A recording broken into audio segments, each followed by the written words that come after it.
Assalamualaikum semua. Hari ni aku nak pergi buat servis kali kedua lah. Tapi sebenarnya lock aku ni rosak. Rosak kabel dia putus. Aku dah try lah godek-godek, tapi tak boleh juga nak buka ni. So aku terpaksa lah pergi kedai jugalah. Kalau aku pergi kedai, maka aku akan terus buat servis lah. Servis yang kedua lah. Okay, ni aku akan teruskan perjalanan aku lah. Okay, ya.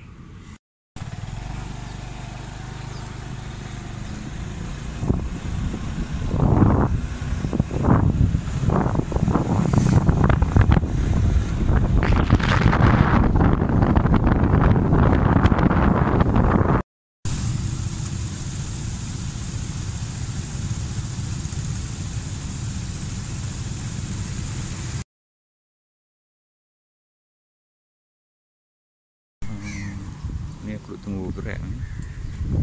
Aku nak pergi ambil motor aku lah. Okay, ya. Sekejap.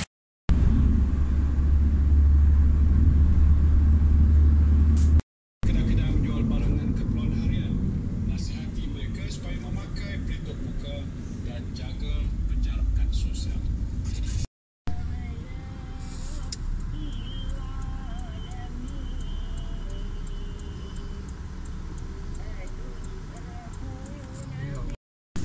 Yalah, aku pun dah selesai buat lah. Dan bayaran yang aku kena ialah 80, termasuk servis lah. Aku pun heran juga, murah sangat. Tapi aku tengok macam tak apa ketat lah. Dia tak ketat. Dia senang terbuka. Nampak kena cari specialist yang nak buat nanti. Ok lah, sampai sini sajalah.